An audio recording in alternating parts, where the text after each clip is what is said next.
Pool Perfect Max from Natural Chemistry is the premier weekly maintenance product for all pools. This 3-in-1 technology enhances clarity, maximizes pool program efficiency, and prevents problems. Take every pool care program to the max with Pool Perfect Max. Whether training a new employee or enhancing your own knowledge, Natural Chemistry offers a comprehensive online training program that covers everything from basic water chemistry to maximizing efficiency and troubleshooting. Visit www.ncprotraining.com today. Get ready to dive into the ultimate celebration as we mark a fantastic milestone, the 2-year anniversary of the Talking Pools podcast. We couldn't have made it this far without all of you, our incredible listeners. So, grab your net, don your sun hats, and join us for a splashing good time filled with laughter, insights, and a few surprises along the way. It's been an incredible journey, and we want you to be a part of this special moment because, let's face it, without your pool-tastic expertise and enthusiasm, this podcast wouldn't be half as fun. So, tune in and let's make some waves together as we celebrate our amazing community of pool professionals. See you at the party, and remember, the water's always fine with the Talking Pools podcast. This is Talking Pools podcast show. Hello, I'm one of the hosts, Andrea, and I'm here with my good friend. Are you sure? You don't sound really confident about that today. You're a little hesitant on the I am Andrea part. I'm Rudy Stankiewicz, and I am here with I am Andrea. I am Andrea. Yes, I have I have not even stopped working. I rushed straight home not straight from my last pool because I had to go back to the shop and get my truck and, do a couple of things. But right from there, I came. You're looking at what I look like after work. So, which isn't I'm a little discombobulated. That's my point I'm getting at. Understood. And you were telling me that somebody actually jumped, or one of your coworkers got jumped, and you had to pick up extra pools because of this. Yeah, well, it turns out that I, instead of picking up extra pools to cover his couple of days or whatever that he's been out, they actually pulled some of the repair guys to cover. But I actually inherited, they're my pools now. How 6 of his. Badly hurt was he? Is he coming back? I got the 6. Yeah, he's coming back. I got the 6 pools before this happened. But I kind of forgot about them. That's part of the reason I was in such a rush and late, because I forgot that we made the changes. And so I was expecting to have 4 pools today. And then I all of a ended up sudden having you're like, 14. oh, snap. I have more to do. Okay. Yeah. So I was rushing. That sucks. I'd hate that, coming in thinking you got a nice, easy, early day on Friday, no less. Yeah, and it was like 12 o'clock when I realized I still had another fucking 6 pools to go. That's gotta be awful. I was a little aggravated, but it was my own fault for not checking the skimmer app, because we use that. It was my own fault for not looking at it in the morning when I'm supposed to. But yeah, I was frustrated. Gotcha. But your coworker's gonna be okay? Yeah, he's gonna be okay. I believe he's coming back at some point. I'm not real sure. Who did he piss off? I don't know. Was it about money? I have no idea. Like a loan shark type of thing? I do not know. I have no clue. Okay. I just know. Pay your debts, people. He got injured. So anyway. So he didn't borrow money from you, did he? Is that what happened?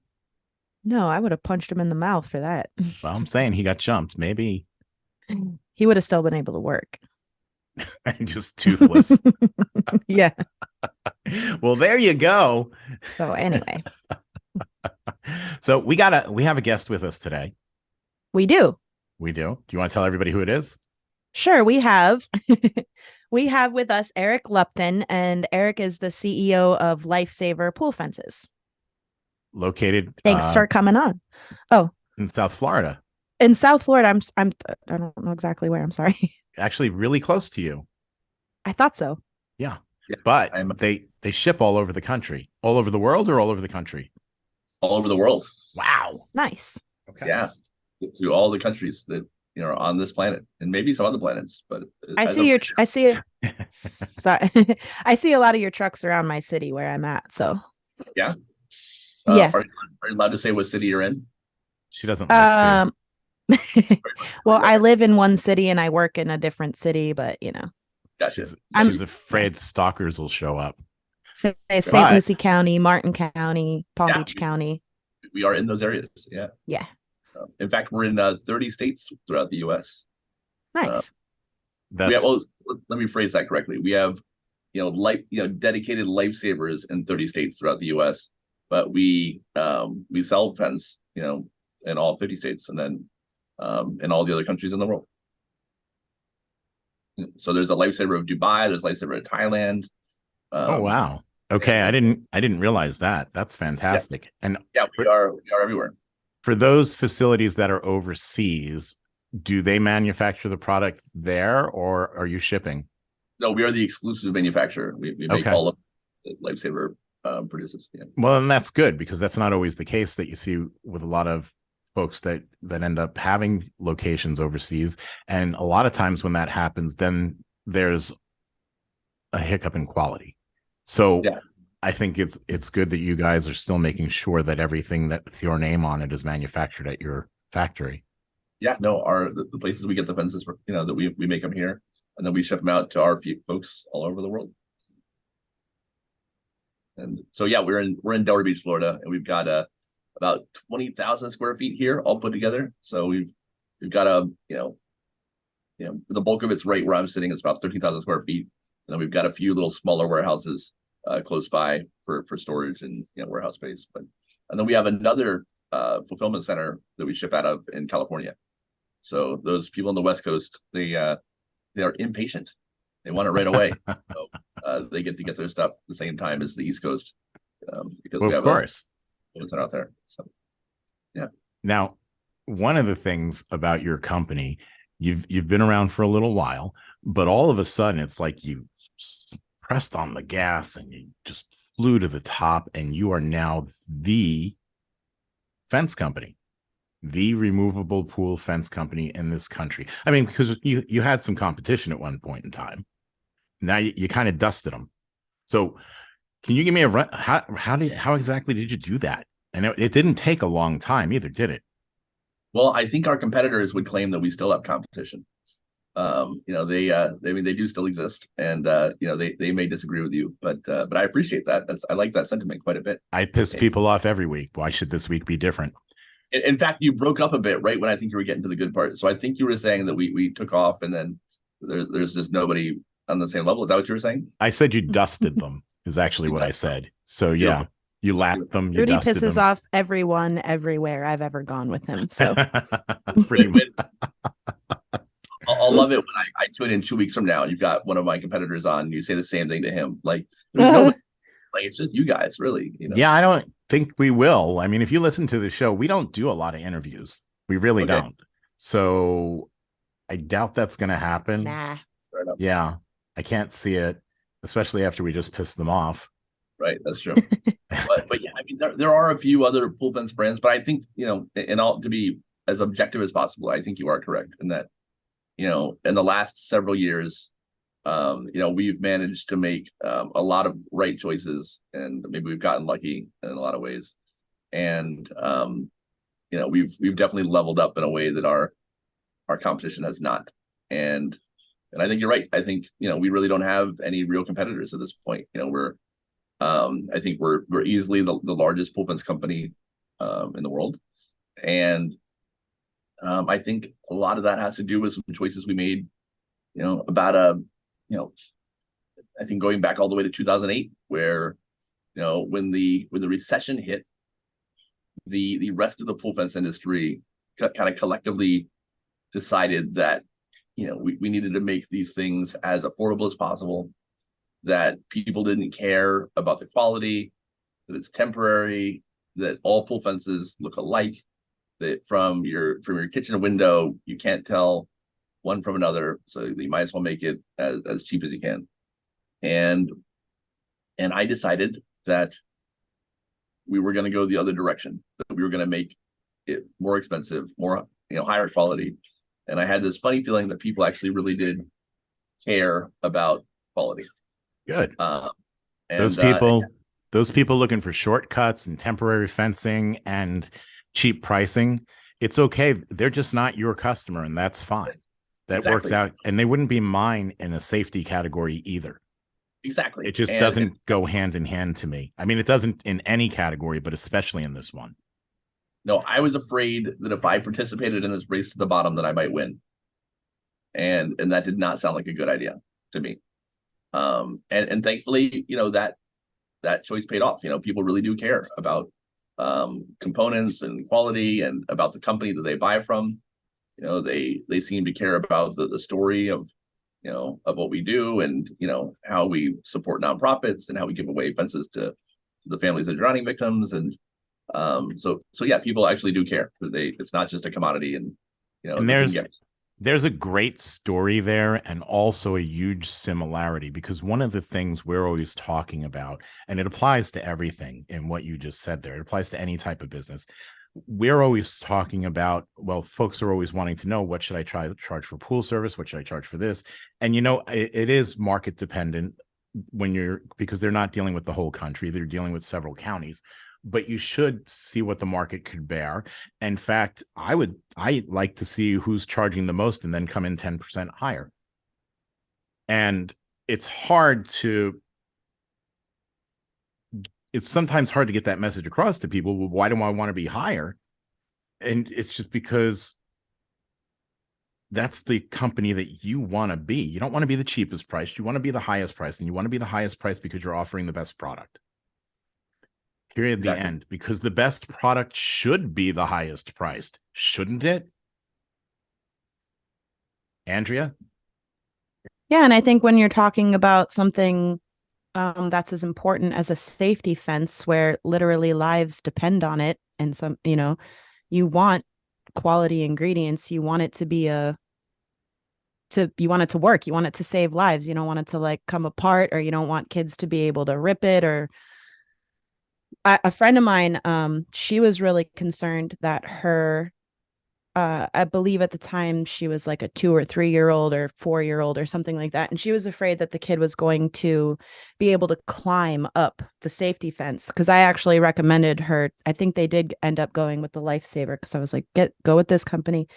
And she told me, she's like, oh no, there's no way she could climb up that. I was like, I was trying to tell you, that's they keep that in mind when they design these things. So anyway, yeah, good quality products and stuff. You want to make sure that that's something so important, And we preach that all the time to our Lifesaver dealers and franchisees, that you want to be the most expensive by a lot, because we're proud of what we do, and we charge accordingly. And I think there is kind of this cycle that happens too, where if you charge more, people recognize the quality.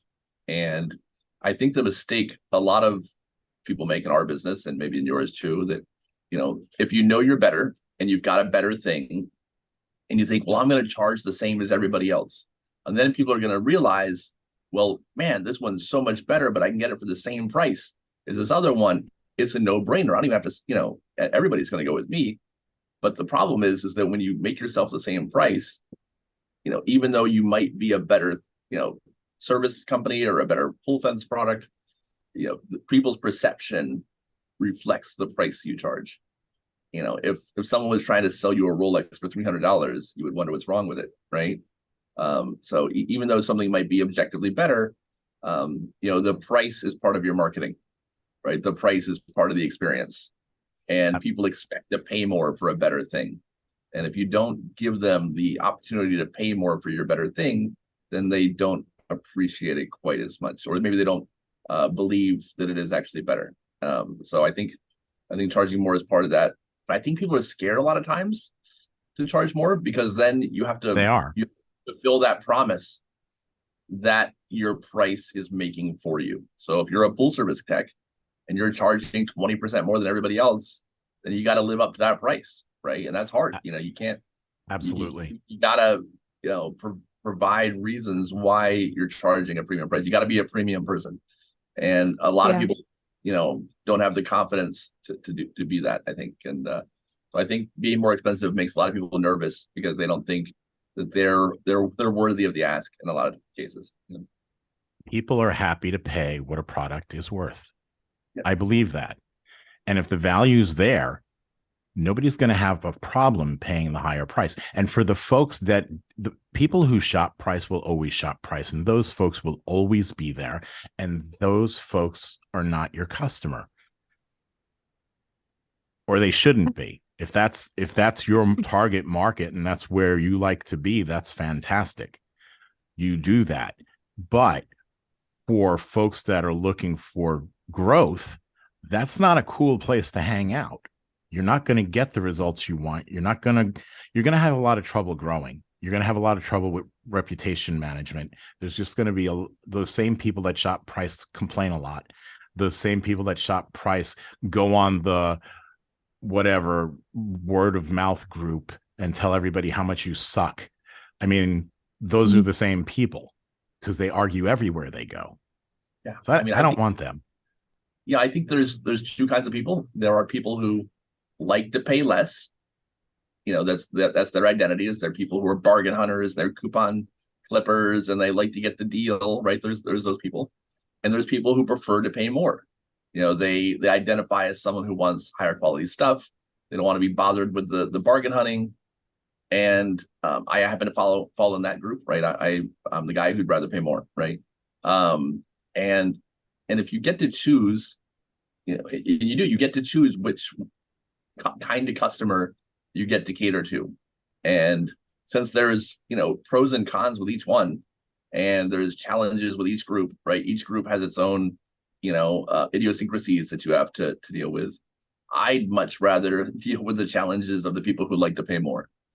They've got their own set of things that make them easier or harder to deal with, but at least you're charging more, and I find they tend to be a little easier to work with too. So yeah, if you got to pick, I'd rather pick people who like to pay more. Another thing you did, and I agree with that. You hadn't mentioned it, but another thing that you did that a lot of folks didn't, and I saw it, I definitely saw it. I'm sure Andrea did as well, and it'll make sense as soon as I mention it. But during the pandemic, when most folks with their products, their advertising tended to stay status quo, you came out with some really innovative things that you pushed out into the market and invested more in advertising during a hard time. And that paid off for you a lot as well. Did it not? Yeah. We, for whatever reason, seem to be the only major pool fence brand who thinks the internet is like a real thing that deserves to be taken seriously. Right. And it's not going anywhere. And, when I tell people, some of my contemporaries, what we spend, advertising online, and you would think I'm talking about, putting money into Cracker Jack boxes. They're like, oh, you spent that much on Google? Like, it's just Google. Like, why would you, or you're just putting that on Facebook? Like, it's Facebook. Why would you spend that much? They just don't see it. But yeah, we doubled down hard on marketing, almost exclusively online. We don't really do any billboards or direct mail or postcard. We used to do all that stuff, but the internet's where it's at. The internet's where the audience is, right? If you're a parent of a 3-year-old, you're on TikTok, right? Probably. You're definitely on Instagram. I'm on TikTok. 100%. Me too. I don't even have any kids that I know of. So I think that's that he knows of. That I know of. Every Father's Day, I check the mail, seeing if there's something the year I get a card, and it's no card. Yeah, now that Maury's off the air, we have to go with the Father's Day card. It's all that's left. So that's all that's left. Yeah, I check every Father's Day to see if this is going to be the year they find me. But but yeah, so we pushed hard on marketing online, and yeah, it's paid it off. But funny enough, if you advertise, people find you. And we tried to do it in an intelligent way. We do a lot of social media. We do a lot on Google.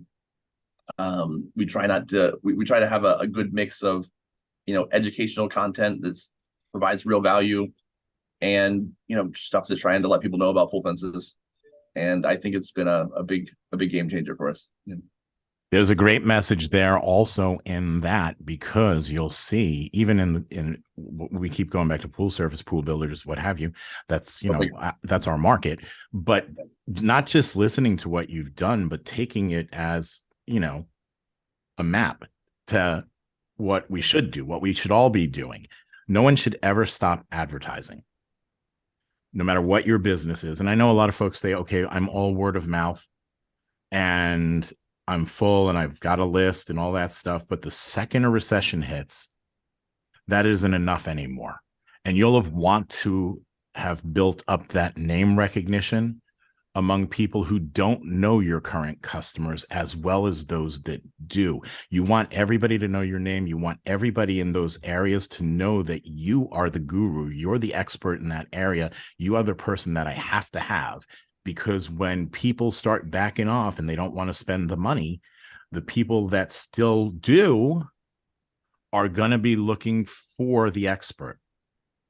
So if anything, even during those hard times, like what Eric did during the pandemic years, invest more during those times. You'll see your competition is going to back off. One of the first expenses your competition is going to cut is advertising. And that's a mistake. So take advantage of that. Spend more. It will pay off. Cut back somewhere else. I'm not saying, go over budget, go into debt on credit cards, cut back somewhere else. There's something else you can cut out, but not that. So kudos to you. That's fantastic. And you're the front runner by a lot. And now we were talking a few moments ago, and I don't know how many people know this. You're busting into franchising. Yeah, absolutely. Nice. So we announced that in the beginning of the year, and we're actually, speaking of advertising, we are just about to start really marketing our franchise opportunity. And our dealers are great, and they've done a great job with the tools that they have. But we've figured out over the last 35 years what a as close to perfect pool fence installation company you can build looks like. We know how much you should be spending on advertising. We know what software you should be using for your CRM. We know what your bookkeeping should look like. What your vehicle wrap should be, or at least a rough idea, close enough, right? Certainly closer than a lot of people are going to figure it out just on their own without any guidance. We're reinventing the wheel, right? So yeah, we've bundled up this 35 years of our own experience and the experiences of hundreds of dealers who have came and went or still continue to exist, and we've created our franchise program. And yeah, we have a few already, even though we haven't started promoting it yet. We've had two brand new ones who found us and who were connected to us already. And I mean, they literally, their businesses both opened officially on the May 15th, which is 4 days when we're recording this right now. So Monday. Wow. This is Friday on Monday. Congratulations. Congratulations. That's awesome. Yeah, and they're both already booking jobs. And they're not in like areas where you'd think. One's in Arkansas, one's in Little Rock, the other one's in Tennessee. And the guy in Tennessee is doing his second job today. Congratulations, guy in Tennessee, if you're listening. Yeah, he did his first one last week. For a total revenue of about $6,000, and 2 jobs in 2 weeks. I mean, he's a happy camper. And you and I talked a little bit offline about the pricing. I don't know if you want to share that or not. It's perfectly okay with me. But I can tell everybody listening this: the franchise cost is about the same or less than you would pay for a good consultant for a year. Oh yeah. The franchise startup fee is $35,000, and it's our website, so I don't think I'm sharing anything that's not public knowledge. But and obviously this isn't an offer to buy a franchise. To buy a franchise, you have to talk to all the legal disclaimers.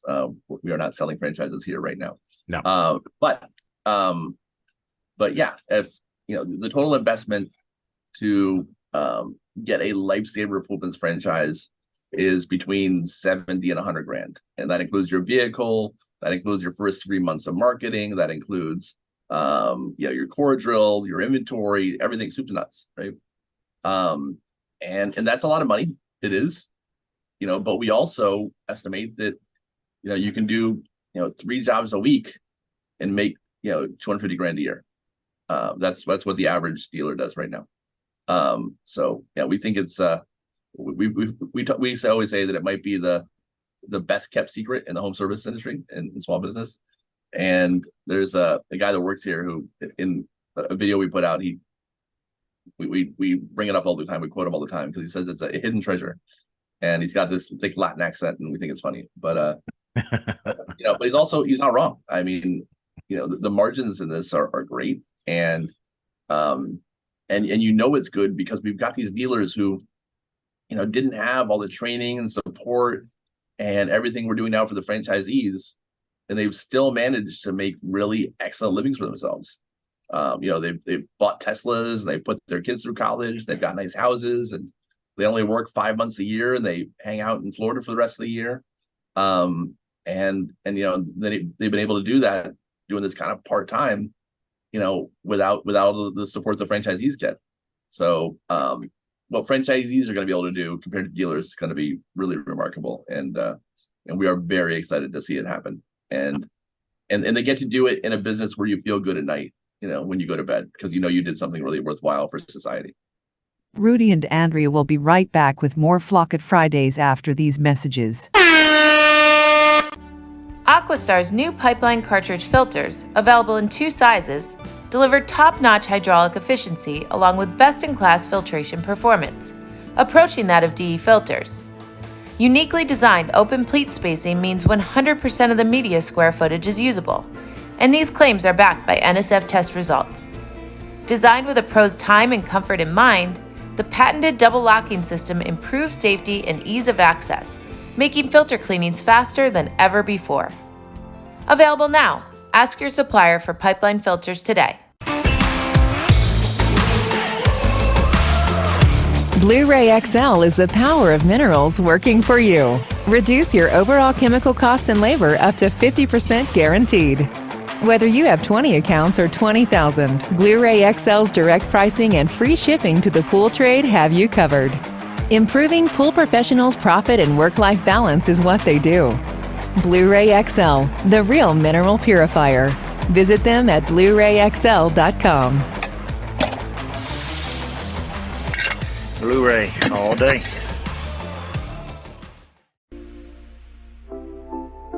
Pool Magazine is the hottest new publication for the pool and spa industry, featuring up-to-the-minute news on what's happening in the pool world in a fresh new stylized format with our mobile-friendly app. Pool Magazine is the app for keeping your fingers on the pulse of the pool industry. You'll find featured news, editorials, podcasts, videos, and more on the Pool Magazine app. Download on Google Play and the App Store. I'm excited about That's it. awesome. Yeah. I am. And we also spoke, and I've done a few different things in my career in the pool industry, and one of them I was heavily involved in safety fencing sales. So I designed a line of safety fencing, and this loops around actually, because I designed a line of safety fencing, the whole R&D process for a company, and then sold that fencing while I was there as well, but took over for them and is producing fences based off of referrals and stuff. But it's cool because there is no better feeling than when you sell. I mean, safety products are not warm fuzzies. They're really not.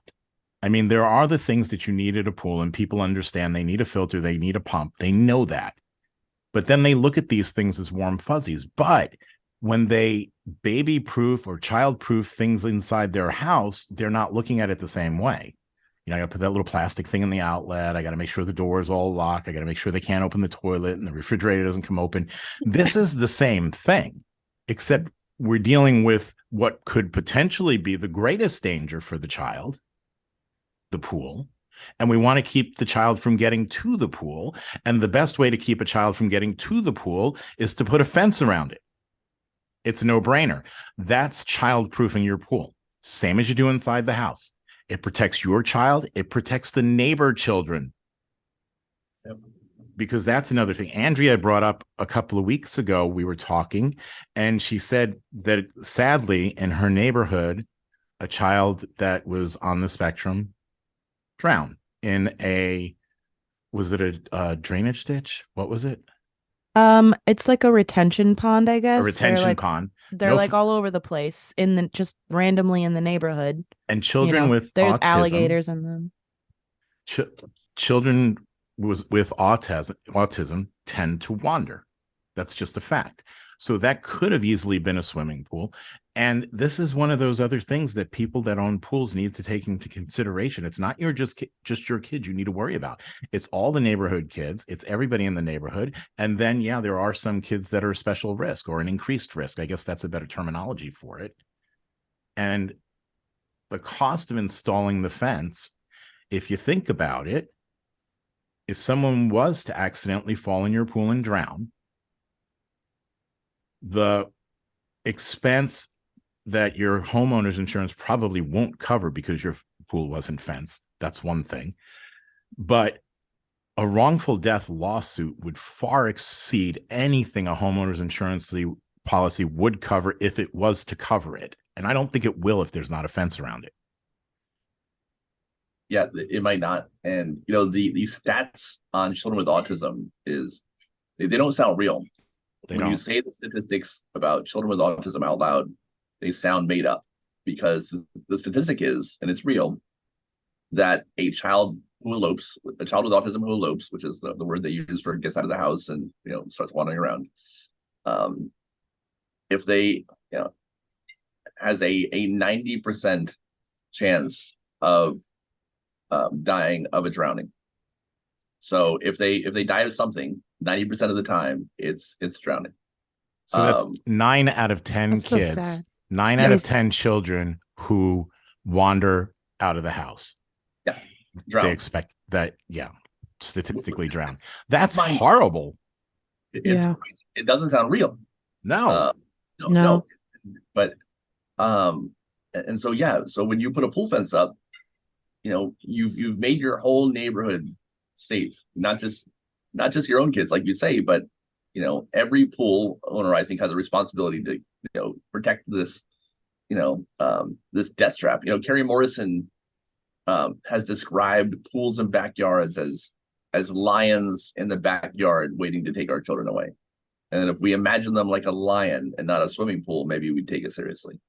And it makes sense to put a cage around your lion, right? If you've got this death trap in your backyard, waiting to steal our kids, you should protect it properly. Just like if you had a firearm, even though pools kill more children than firearms, right? Your Freakonomics came out with a study in their book where they said that your child is 100 times more likely to be killed by a swimming pool than a firearm. And we all know that if you own a gun, you keep it locked up. You make sure it's secure. You make sure the kids don't have access to it. You do all the proper things that you should do as a firearm owner. My dad always had guns when we were growing up, and and they were always kept in the safe, or you didn't know where they were. He did a good job of making sure that they were safe. And I think if you've got a pool, especially considering knowing that the pools kill more kids than guns, that it's your responsibility to keep that thing safe and make it, and not safe, but safer for the children in your neighborhood. And when you go through statistics, sometimes it sounds a lot like scare tactic, and it's not. It's just stating the facts. And if the facts happen to be scary, it's because it's true. That's really where it's at. And just like anything, just like Eric said, when you put the fence around it, it is safer. In fact, I think the CDC says it's 88% safer. Is that the number? Children are 88% less likely to drown in a pool that has a fence around it. Correct. That's huge when you consider the numbers that we're talking about. So we put the fence around it so we're not worried about our pool. Just like we put the gun in the gun safe, so we're not worried about the gun. Or whatever you do in your home, the little plastic things in the outlets so they don't stick keys in them, or whatever it is, the kids do. The same with the latch on the toilet. Mm-hmm. Why we put the latch on the toilet anyway, by the way? Do you know? For convenience, so you don't want your keys in there? So, yeah. Well, there's that, yeah. Because The no amount matter of things what you toddlers do, throw in the toilets, closer you holy get crap. to the toilet, the more you have to go. And we thought it would be fun just to make it a little bit harder to open. No, we do You that can drown in a because toilet, they right? can drown in the toilet. Exactly. If they get that lid open, they can flop in and drown. And it does happen. So if you're willing to latch the toilet, why wouldn't you put a fence around the bigger body of water? Right. You know, if you wouldn't own a car without seatbelts, why would you have a pool without a pool fence? Right. Yeah. Exactly. Well, we come back.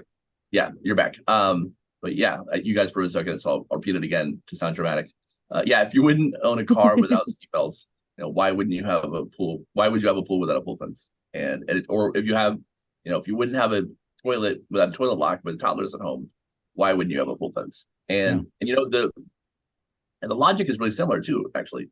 So you put the lock on the toilet, one, for safety, right? Because you don't want your child to drown in the toilet. Also for the convenience factor, right? You don't want the kid playing in the toilet bowl, right? It's not a good time for you. It's great for them, for you, not so much. You don't want your keys in the toilet bowl, right? You don't want tonight's dinner to end up in the toilet bowl prematurely. Or the dog. Or the dog, right? Exactly. Whatever. So, I even got like the car, you put a car seat in your car for your children. There's things you do when you have kids. All right, let's say you don't have kids. There's still kids in your neighborhood.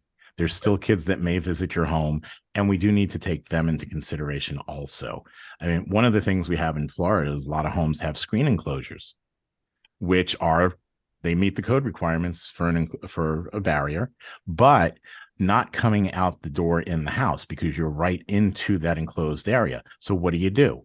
Well, you should put a removable safety fence in between the home and the pool. So that way somebody gets through the sliding glass door, they still don't end up in the pool area. So that three-sided barrier when the house is part of it is still a danger to the children that live in the home. Did you see that video? I'm sorry to interrupt real quick, but did you see Rudy? Did you see Eric? Either one of you? Have you guys seen the video? Oh, okay. Have you seen the video where there's a baby? So it's a home security camera, and you can see the pool, and there's an adult in the pool, and then there's like a baby in the pool as well. I think one of them I think the adult was in the spa. There was like a spillover, and the baby like got in the pool, and you see the dad run from off camera and jumps over the safety fence, clears it, like dives into the pool and saves the baby out of the pool. It was insane. Sorry. That's our fence. Awesome. Yeah. He cleared that shit in one jump. I swear to God, it was insane. Yeah. Yeah. And the fence was open, but he just jumped right the fuck over it. Yeah. He like Superman's over the fence. Yeah. Yes. Yeah. And he had a shorter fence. You know, typically pool fences are 48 inches high. So he had a 40 fence.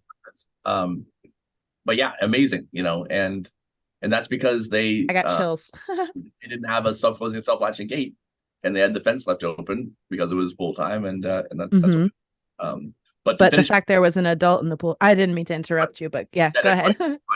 But to finish making that toilet point real quick, so yeah, the toilet lock is to keep kids from dying in the toilet, but also to make your life easier, right?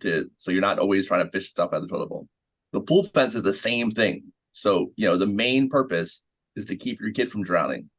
But the other kind of side effect of having it up is you're not playing goalie all the time when you're in your backyard, right? You're not running up every 12 minutes to grab, you know, little Andrea from running into the pool.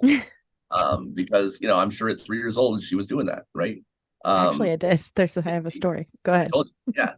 So not only is your pool safer, but you can hang out in the backyard. You can be sitting in your patio with your iced tea, and the kids can be playing, running around the pool, and you get to enjoy it without having to, you know, be getting up every 10 seconds to save your kid from trying to you know, unalive themselves in the pool. You know.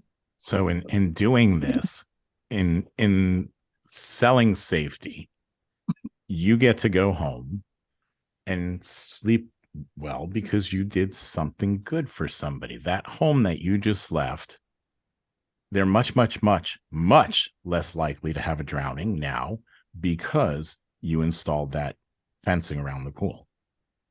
And how great of a feeling is that? I mean, I used to have it all the time. I loved it.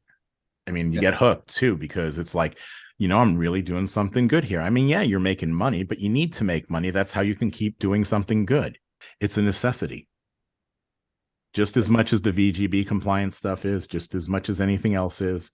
The codes and the laws may be different, but different. You know better. Nobody is in people's backyards as much as the pool tech. Bottom line, nobody knows more about how things occur in a backyard than the pool tech does when it comes to that pool.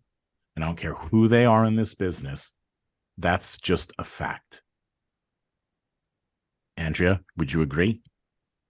I definitely agree. I was not spacing out. I was actually just thinking of a question because I've been in multiple situations. Actually, I'm in one currently where I've just treated a pool, and it was a green swamp when I got there, and there was no drain. Once I got the pool clear, there's no drain cover at the bottom.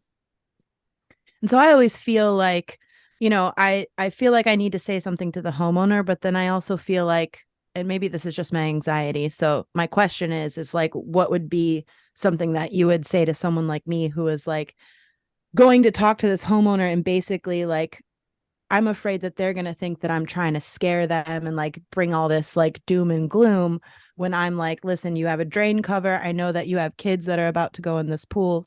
Drain cover's missing. Or, selling them a fence. I'm just using my situation as an example.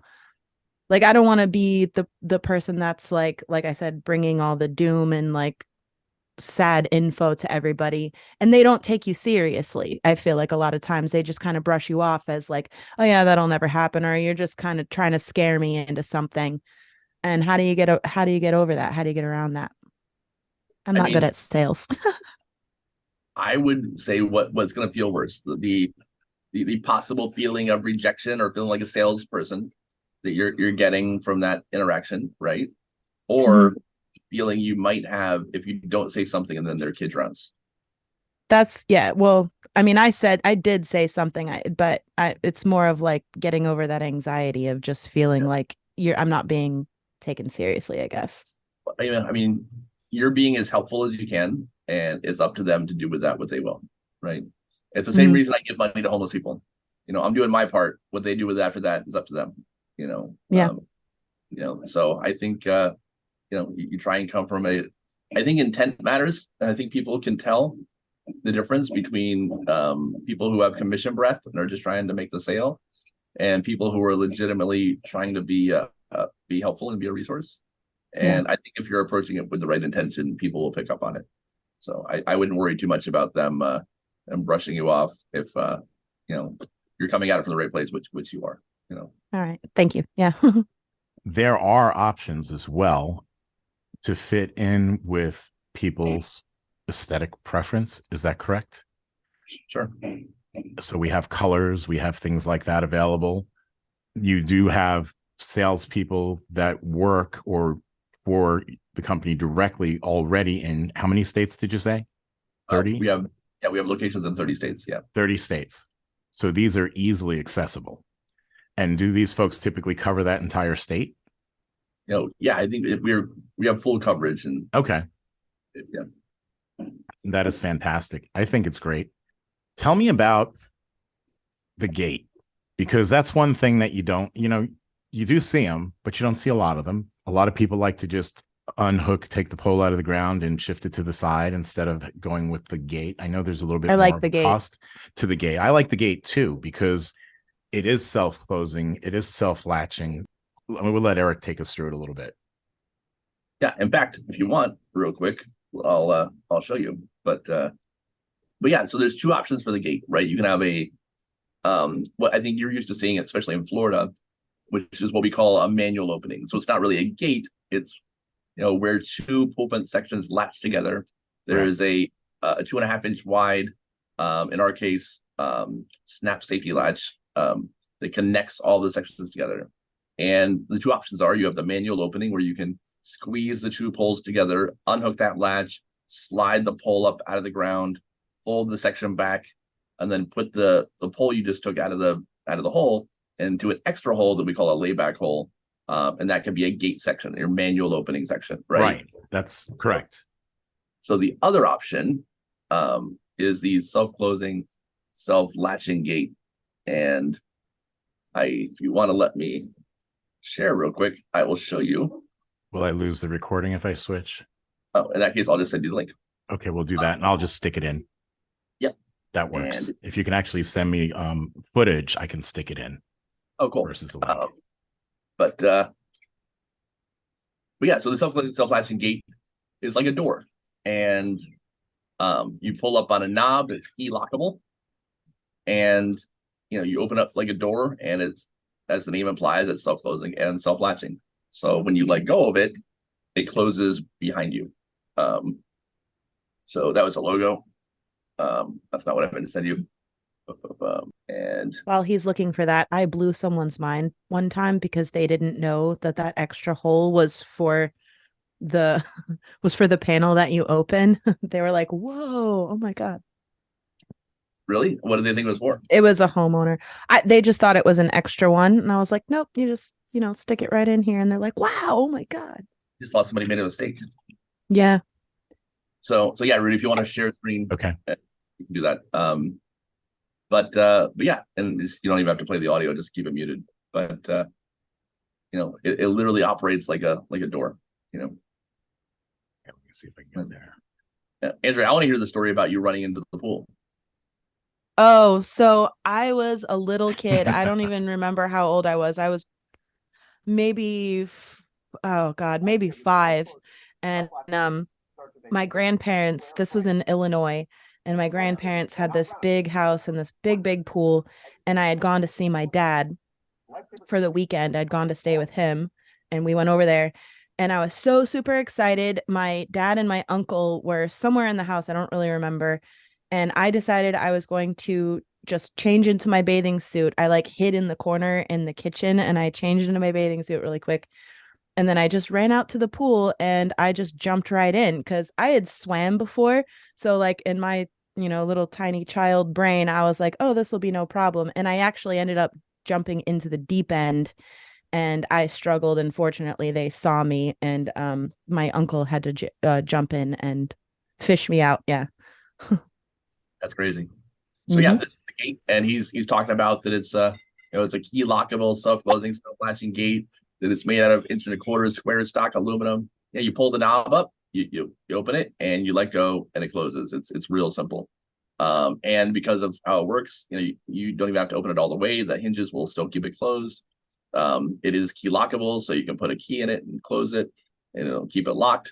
A lot of people don't even use the lock because it's the latch is so high that most of the time kids can't access it. There's a little hinge slip cover at the bottom, so it makes it harder to climb. So the hinges don't become a foothold for a child to climb over it. And yeah, more and more the self-closing, self-latching gates are being used as kind of a not a mandatory, but a more common part of the pool fence. I know a lot of our lifesavers almost won't even sell a pool fence without a gate. They think it should be, a fence should have a gate, and they include it with it almost every time. I was gonna ask if that was a Magna latch on there, but I saw on the label. Are the hinges theirs also? Yeah, they're Magna latches and the True Close hinges by D&D Technologies. Okay, which is I just what had you one of those see today on a pool that I service, so Well, they're also really great. I like the gates a lot. what you'll see on most. I do. It's what you'll see on most commercial pools, and even noting the height that latch was installed. Did you notice that it went up beyond the top of the fence? Right, fence requirements 48 inches. The latch height should be 54 inches. So yeah, so it meets the same requirements that we use on all of our public pools throughout the entire country. And that's actually how you can tell the difference between a strong self-closing, self-latching pool fence gate and a weak one. Is the weaker gates need the Magna latch as part of the gate construction. So you'll see the knob is about the same height, or maybe just a little bit above the top of the fence, where a strong gate doesn't need the latch. It can exist without it. So because we have a stronger gate, we can put the latch way up high, 6 inches above the top of the fence, and it still works fine. So if you're shopping for a pool fence, and you realize that the gate latch doesn't go up higher than the fence, that's kind of a red flag that the fence you're looking at isn't as high of a quality. And that's the Consumer Product Safety Commission's recommendation, which was originally created for residential pools, but was adopted by, I believe, every health department in the country that has a pool code for public pools. And one of the things we're always talking about, even in service, why would you lower the bar in service for your residential customers? It doesn't make, you wouldn't, correct? Well, we don't want to do that here either. Yeah, my brother still helps run the business with me. My parents started it in the late 80s, and my dad finally retired in 2003, and I took it over at 21 years old. But we're still a family company. Still me and my brother, and a lot of the folks in the office here are people I've known since childhood. It's a very cool thing that that's awesome. We get to still be we feel like a small family company, even though we're obviously quite a bit bigger than when my parents started it in the garage back in 87. So if a pool pro, a service company or a builder, or even a pool retailer, our listeners, if one of our listeners wants to get a hold of you so that they can start to carry this line, or maybe even start a franchise, what's the best way for them to get a hold of you, Eric? I mean, I would go to poolfence.com, and there's a contact us form there. But I think if you're a pool guy, I think there's or a pool lady, or if you're a pool person, I think there's a few different ways to go about adding a pool fence to what you do. And I think it's a good idea for them. My brother cleaned pools for a while. He had a pool service business, and he said, well, he loved cleaning pools. When he compared it to installing pool fences, you clean a pool, and he knew that in a day or two it's going to have leaves in it again. It was going to be out of alignment again, and all the work he did, would be gone by the time he came back in a week. And that's great because you have job security and you get to come do it all over again. But when you put a pool fence up, you're done, and you collect your money, and you've done a good thing. You get to look at it, you get to take a picture of it, and then you walk away, and hopefully you never come back again. And he thought that was a beautiful thing. So he got a lot of satisfaction out of installing pool fences that he did not get from cleaning pools. But I think there's two ways to go about it. You can either, if you want to get right into it right away, and do it real part time and just add it as a side thing. If you go to poolfencediy.com, that's our do-it-yourself fence that we sell for homeowners to put in on their own. And if you reach out to us, we have a discount for pool service companies, for pool builders. So, we'll give you a wholesale coupon, and you can buy fence there. And it's meant for homeowners to put in. So that means you can too. And that's a great way to get pool fence, that you can carry and install or recommend to people without having to do a lot of, extra stuff. Now that if you go that route, you're just buying fence and putting it in, and we're not doing nothing for you. You're just buying your fence from us, which is fine, right? We're happy to do that. The other way to go about it is to be a franchise, and that's obviously much more involved, but you get a lot more out of it. There's, it's a little more expensive. Now you're starting a whole business, and we've had several pool service companies over the years, start up lifesaver pool fence businesses and have them take off and do really well. Some, in fact, I know of a couple in California who started off as pool service companies adding on pool fence, and then eventually stopped doing their service completely. They decided the pool fence was a better, more profitable business, and they stopped cleaning pools. So either way, poolfence.com is a great way to get hold of us. If you're curious about the franchise side of it, you can go to lifesaverfranchising.com. That's the website for our franchise opportunity. And find me on Facebook. My name is Eric Lupton. You message me on Facebook. I will be more than happy to talk to you, like I did Andrea. Yeah. Fantastic. Yeah, and go, actually, if you follow Eric, go check out the blog that he posts. What is it? You post it weekly. It's I love it. I read it when I see it and stuff. It's pretty inspiring and hilarious at the same time. You do a good job. So yeah, the blog is Crippled CEO. Yeah. So there's a Crippled it's CEO. Great.